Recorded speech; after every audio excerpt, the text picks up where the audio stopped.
Hello everyone! It's currently Thursday night as I'm writing this script, so I'm making this story before Blizzard does the whole Q&A thing. That means that some information from the panel might be missing in this video, but I figured that there's so much story to talk about already, and I don't really have the time to work this weekend, that I make this video, and if there's more to talk about, we can always do that in another video. I'm uploading this early, because I'd imagine that you all want this information as fast as possible, so consider this video my Monday lore video. That said, this video is going to focus on the lore and little bits of information regarding characters and storyline for the next expansion, so I won't be going into the new mechanics or the PvP system or all that good stuff. If you want that information, then I'd highly recommend to check out Preach's video, since that's more of his department.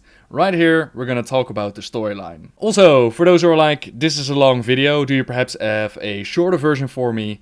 Check out the storyline described in the novels War of the Ancients and the novel Stormrage. If you combine those, you pretty much have the storyline for the next expansion. Right everyone, that's enough introduction, let's dive right into it and begin with the first cinematic that they showed.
The cinematic, it shows alternate Gul'dan searching for Illidan. He finds the demon hunter imprisoned within a crystal, he does a little bit of magic, and BAM!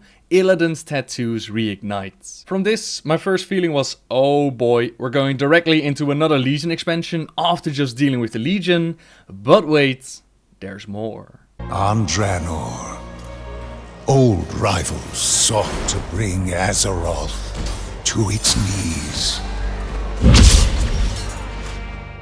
And while the Iron Tide was quelled, they were but servants of a more ancient foe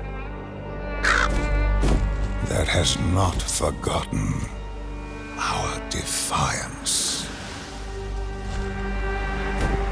The vengeance of the Burning Shadow has come.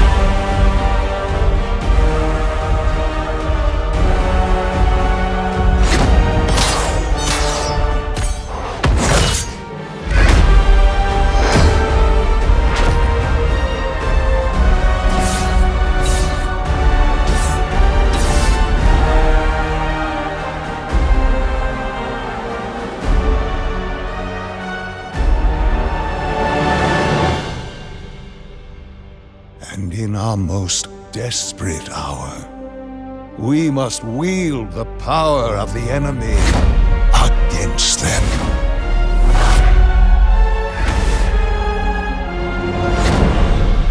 For we stand once more upon the brink of destruction.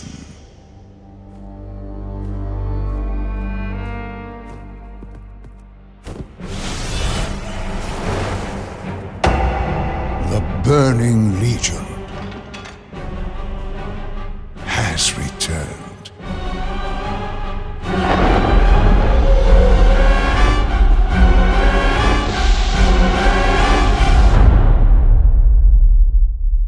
Raphion's warning during Mist of Pandaria has become a reality. The Legion has returned, and in a beautiful way, the Guardian Khadgar, he brings the news to King Varian Rin, similar to how the Guardian Medivh brought the news to King Tyrannus II during Warcraft 3. So it's not just going to be about the Burning Legion, since in the presentation we also saw the Broken Isles and Demon Hunters that are coming to the game. As I'm sitting here, I find it hard to pick where exactly to begin, what information should we talk about first, so let's just begin at the beginning and see how far we can go. At the end of the last expansion, Warlords of Draenor, Archimon zaps Gul'dan and he claims that they made a pact. From this, I speculated that Gul'dan was sent to the Twisted Nether, but as it turns out, he's actually sent to our Azeroth. Gul'dan owes allegiance to no one save his Burning Legion masters. On Draenor, the power-hungry Orc Warlock nearly had his entire race enslaved to the demons. Though his plans failed, Gul'dan survived. Under the Legion's command, he was banished to Azeroth to open a gateway for a monstrous invasion force unlike anything the Horde and Alliance have ever faced. This gateway is created within the Tomb of Sargeras, which starts off the Legion invasion into our reality. The Tomb of Sargeras, it was a tomb used by the Guardian Aegwynn to lock away the Avatar Sargeras after she had defeated him. She sealed it off with magic, which was impossible to remove with magic from Azeroth,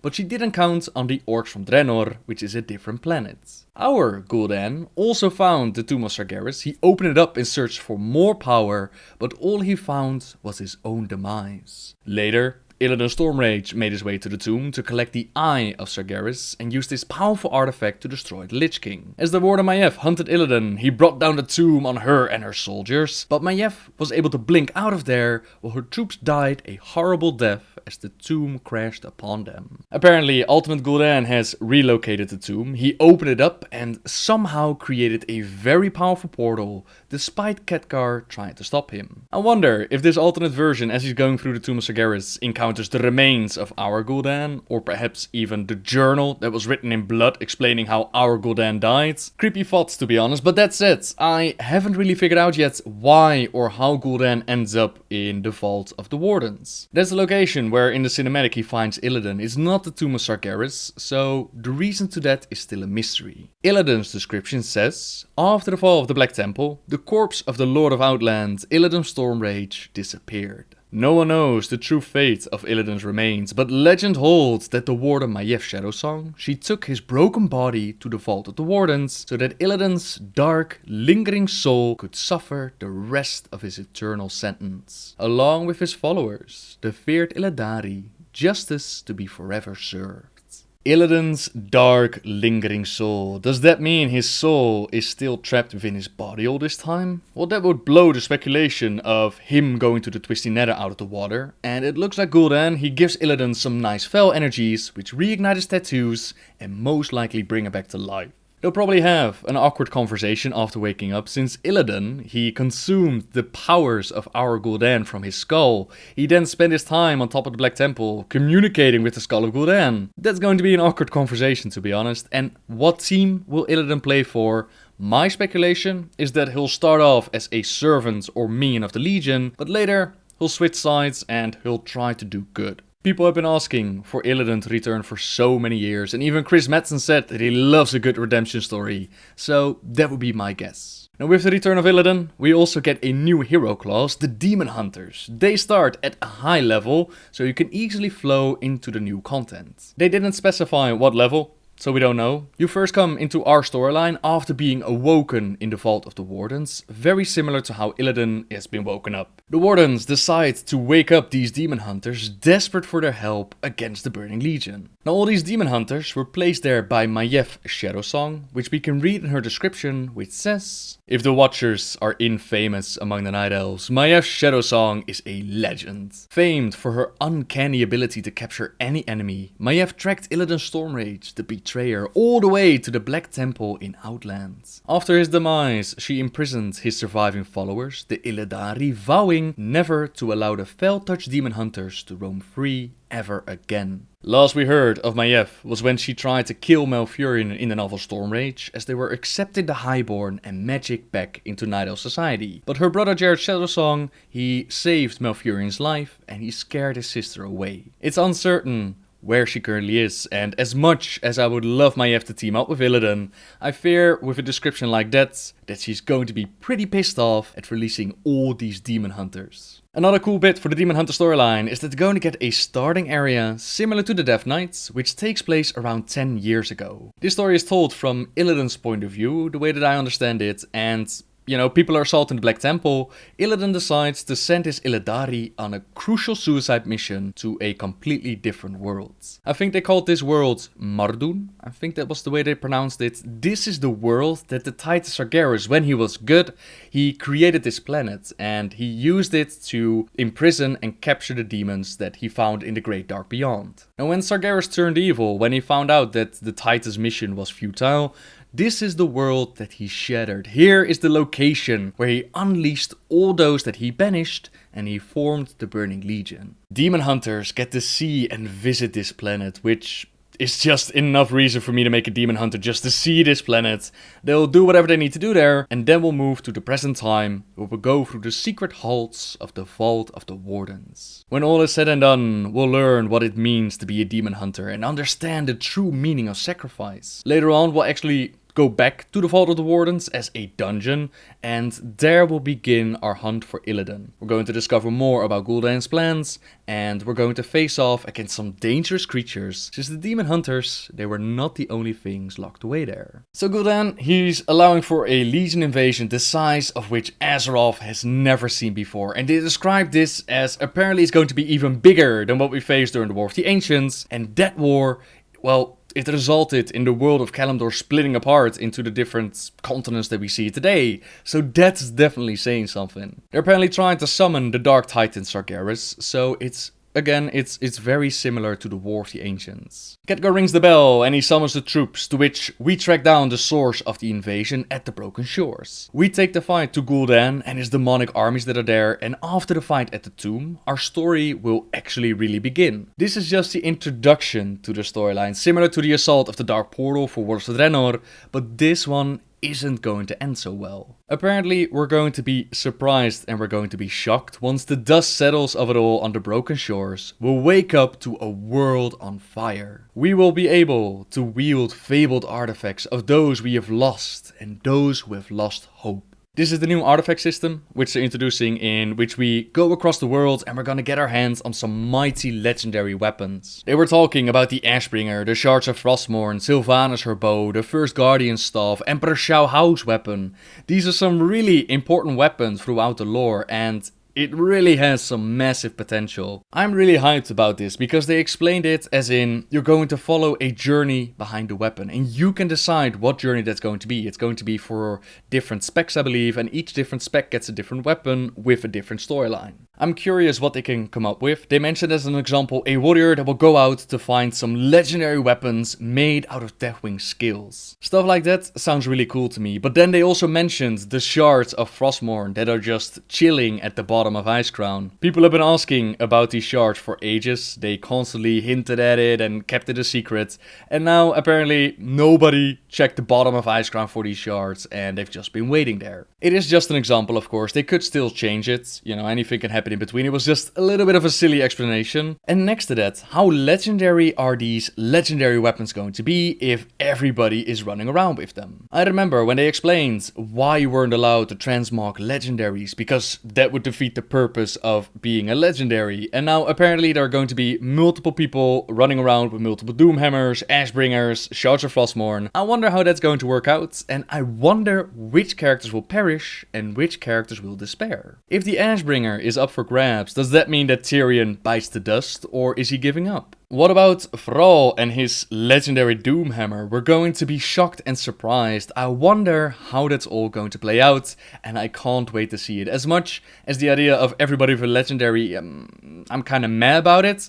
The whole potential of the awesome storyline that could go behind it, I'm extremely hyped for it. Like I said, I really wonder how it's going to play out. They also showed a screenshot of Varian, which is apparently part of the introduction cinematic that they're going to make for the expansion. And if we look at Anduin's description, it says, heir to the throne of Stormwind, Anduin is wise beyond his years. Time and time again, he has used diplomacy to end conflict, inspiring even his warrior father to lay down arms in pursuit of peace. But diplomacy has its limits, and some villains can't be reasoned with. As the Burning Legion threatens to annihilate Azeroth, Anduin will learn the true cost of peace, and whether he's willing to pay it.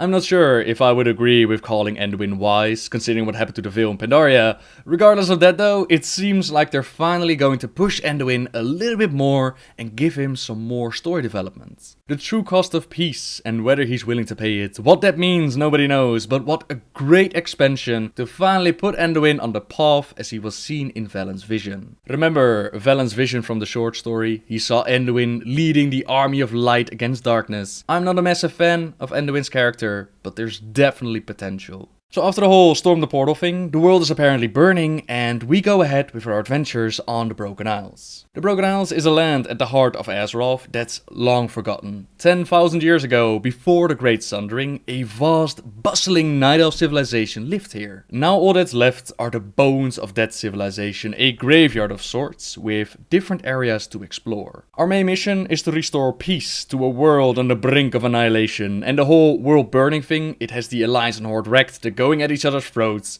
things are not looking good. We, together with members of our class, we need to rise up and unite, scour the Broken Isles for the Pillars of Creation. These pillars are Titan relics used to shape the world, and only with these relics can we close the wound at the heart of Tomb Sargeras, close the portal and stop the invasion. One pillar can be found within the Halls of Valor, located within Stormheim. Stormheim is described as an area where we'll uncover the fate of Vrykul that left Northrend thousands of years ago in search of their holy land. We'll discover the Halls of Valor and Helheim, home to two Titan Keepers that have been warring for thousands of years. Two Titan Keepers, and when they mentioned the Vrykul, I immediately made the connection to the lost Titan Keeper Tyr. Tyr, he was part of the Titan Keepers that we met in Ulduar, yet he was missing for some reason, and they never gave an explanation to it. It's possible that he is the Titan Keeper that's fighting in these halls, but it's uncertain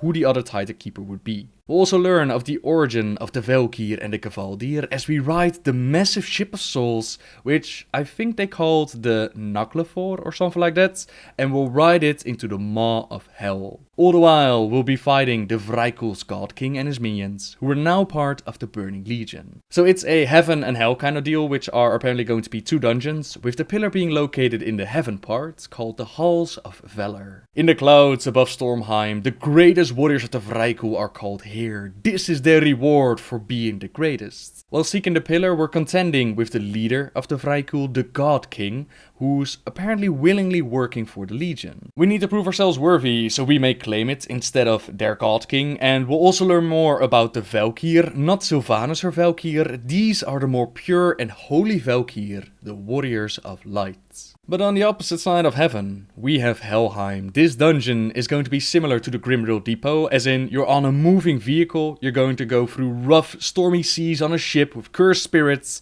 They're being brought to Helheim, these cursed spirits, while they'll live out their cursed afterlife as Gavaldir. That sounds really cool in my opinion. Like, I really like the Grimrill Depot, so to see that happening, it's gonna be awesome. The second pillar, it can be found within Azshuna. A beautiful place, but as they describe the Broken Isles with being the bones of an ancient civilization, it's nowhere better represented than in this area. Something very special, and still special in a different way, ghosts of ancient Night Elves haunt the area, a dying breed of the Blue Dragonflight can be found here, and will be introduced to the Nightfallen. The Nightfallen are exiled royalty from Suramar, left to die out of their protective walls of the city. Here we'll be racing against Queen Azshara and her minions for control of the pillar in this zone. For those that have never seen the video before, Queen Azshara, she was the queen of the Highborn way back when, during the War of the Ancients. They tried to summon the Titan Sargeras into our world and they failed. As the Well of Eternity imploded, her palace started flooding with water and the old gods started whispering to the queen. They offered her a deal and she would become something greater, she would become something more, and when the time came, she would serve. As she accepted the deal, the old gods turned her and those with her into Naga, and she is still the queen of the Naga. Unfortunately, they haven't really placed a description for Queen Azshara on the website, but they did do it for one of her loyal subjects, Tide Mistress Afisa. Queen Azshara, former leader of the ancient Night Elves, rules the Naga with supreme authority. Her servants are many, but few can match the fanatical devotion of Afisa. At her queen's command, she is poised to lead a massive Naga army into Azsuna, a region rumored to hold a long-lost Titan relic of power. Nothing will stand between Afisa and this prize, not the cursed Night Elf spirits who haunt the land, nor the Horde and Alliance forces that are gathering on the Broken Isle. The dungeon in this area is called Eye of Azshara. It's not the name of the expansion, it's actually a name of a dungeon, and I assume that we'll find a pillar inside. I was actually really interested by the whole line of the dying breed of the Blue Dragonflight, but you know, I don't really know what we can expect there. I love me some dragon lore, I like it that they're there, I just wonder how it connects to the overall storyline. The Night Fallen that they described, they are apparently exiled from Suramar for some reason, and Suramar is a city filled with a new race of elves made from an old race of elves. Here they lived for the last 10,000 years, and they flourished by using their magical abilities. Unfortunately, they too have been turned into pawns of the Burning Legion, and they are the ones who have the last relic that we need, so we'll have to go into their city, we'll have to kill every single one of them, plus all the elite Legion guards that are there, and we'll probably even face off against Gul'dan to secure the last relic. We'll get a dungeon here called Suramar City, a city of night, where the Nightborn rule from their palace. The city, it has catacombs beneath the city, and there are noble houses with a whole city that we're going to explore. We're going to uncover the ties to the Legion, we're going to find the ultimate plan that's unfolding here, and then there's the raid called Suramar Palace. 10 bosses are placed in this raid, home of the Nightwell, the center of Suramar's power. In here we'll face off against the Grand Magistrix, they didn't really give a name, that brokered a dark deal with the Legion, looks over everything and runs the entire city. They used and corrupted the Titan's pillar of creation to shape their society, create their Nightwell, a conduit of dark energy. I'm not sure what exactly this Nightwell is, but it sounds a lot to me like the Well of Eternity, like a pool of power, and apparently they used one of these pillars that we need to create this pool of power. If it's truly similar to the Well of Eternity, then it should be a lot of fun. Last time the land split apart, like I mentioned, should be great fun. We'll begin underground in the raid, because you just can't go through the main gates, that would never work. We'll work our way up, we'll see the royal quarters, until eventually we'll reach the heart of the Nightwell. That's the area where the Grand Magistrix and Gul'dan, that's where they're waiting for us, with Gul'dan being the ultimate boss of the raid, and this time there's no escape. As I go through these storylines and as I go as to what they actually announced, you can tell that it has a lot of ties to the War of the Ancients. So I'd say that they're using the powers of the Well to maybe summon more forces to the Legion, maybe even someone like Sargeras or Kil'jaeden, and we'll have to go in and stop them. It's actually been described that they want to summon the Dark Titan.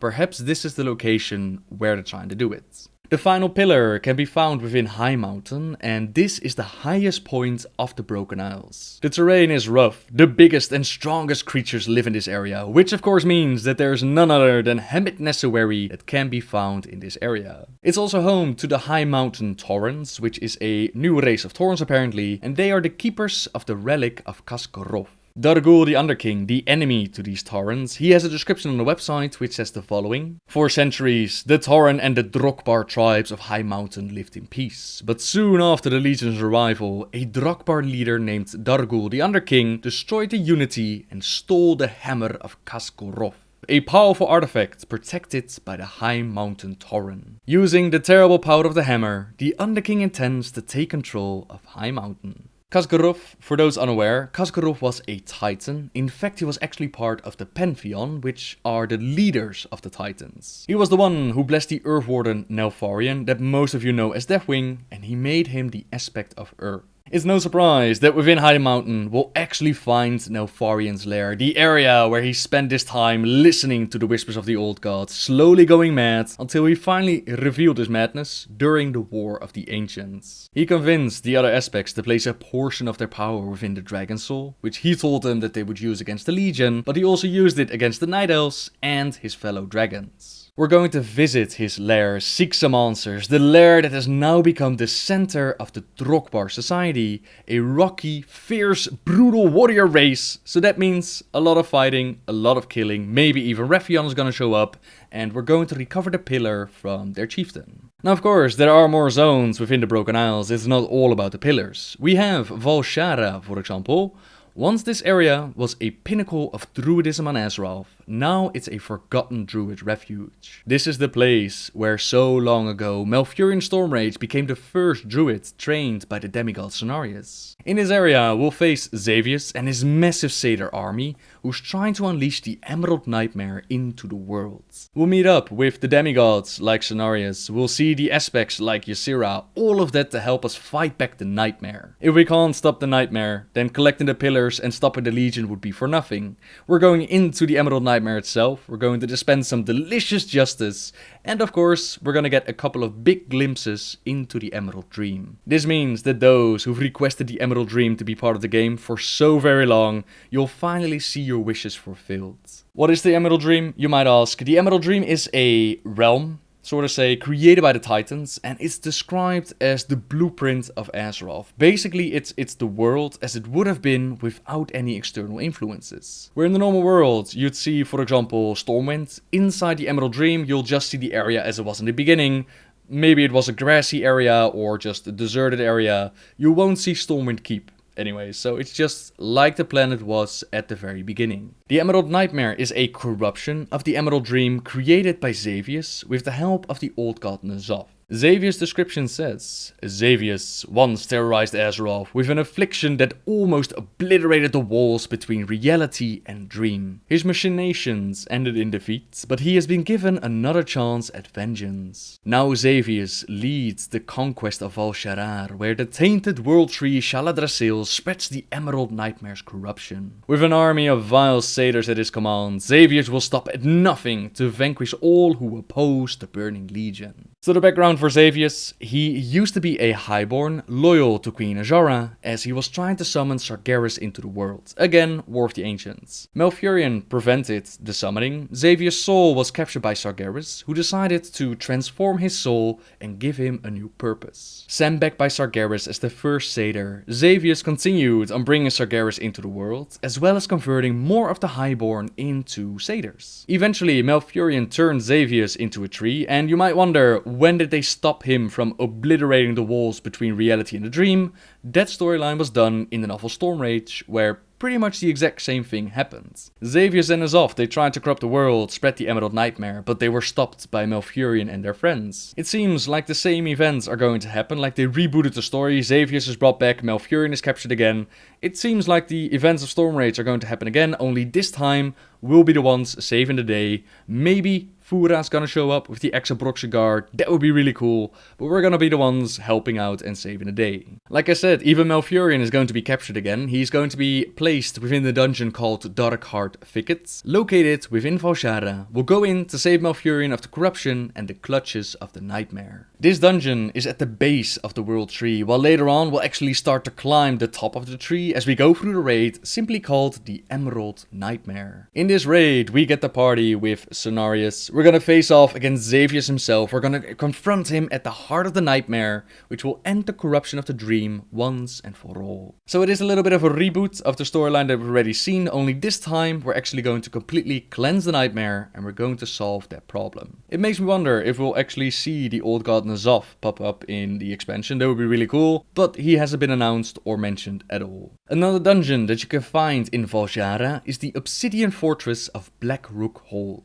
During the War of the Ancients, this ancestral home of Lord Ravencrest was a military fortress, a bulwark against the Legion, but now a dark shadow has fallen over this place. Lord Ravencrest, he was quite a badass in the storyline. He was present during the War of the Ancients, he was leading the Night Elf forces, he recruited Illidan Stormrage into his ranks, but eventually, unfortunately, he lost his life to an assassin as they were fighting against the Legion. Now, if we look at the map, we can see that there are 3 more locations that I haven't talked about yet. You can see Icarus, I think, which I assume is the Ebonhold.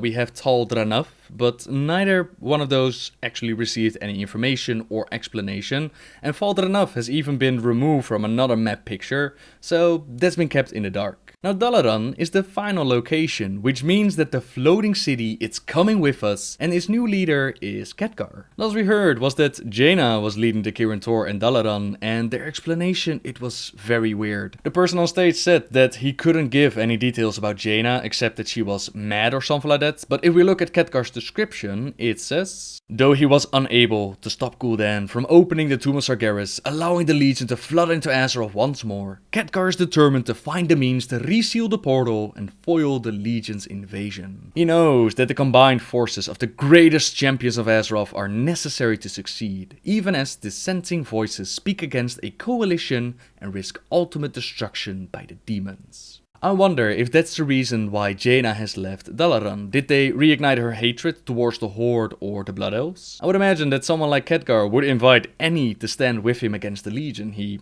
had no problem working with both the Alliance and Horde during Draenor.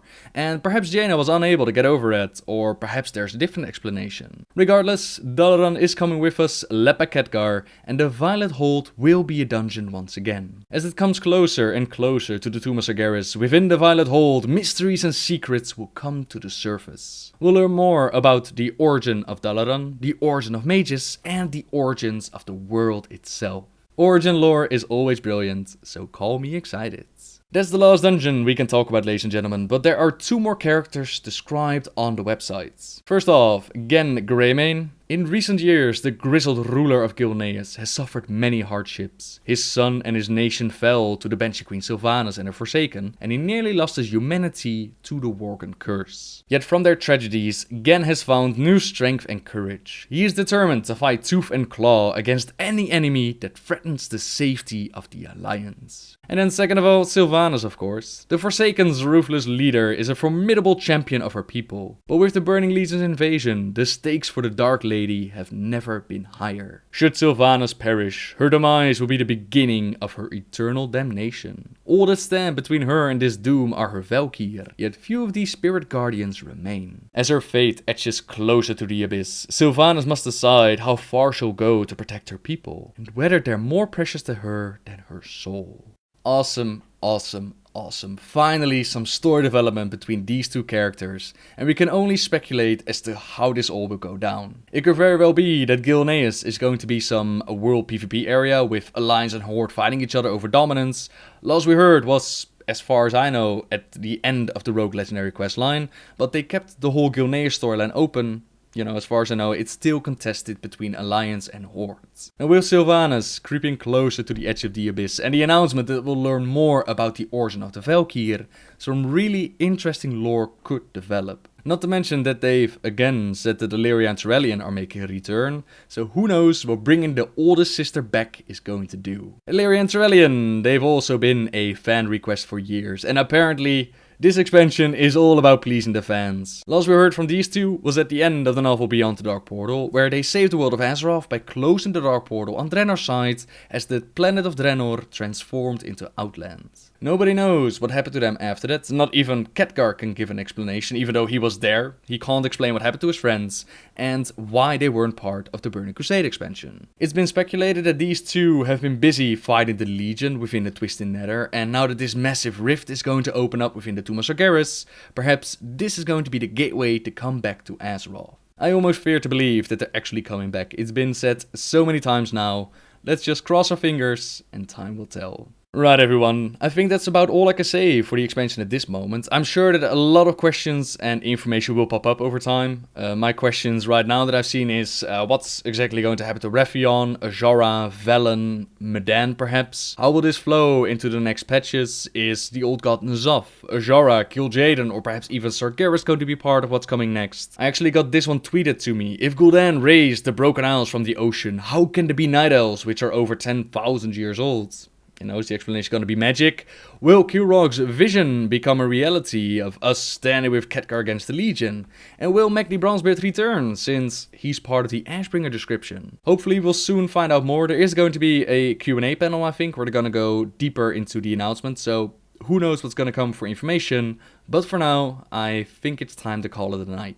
Yes, I'm definitely sure it's time to call it a night. I've been going straight on after the announcement, so we're gonna work on editing this video and get it up for you guys. I hope you'll enjoy it. Let me know in the comments down below, everybody. Are you hyped for the expansion? I'm personally getting more excited as I dive deeper into all of this information, but I'm still cautious myself and I try not to get overhyped. This is just the first announcement. We haven't seen the beta, we haven't seen any solid information yet, so I'll see it as it comes. But you know, it's kind of fun to see that something on the horizon could really be cool. It's fun and all, but I'm calling it a night. So thank you very much for watching, everyone. Subscribe if you like my videos, and until next time, guys.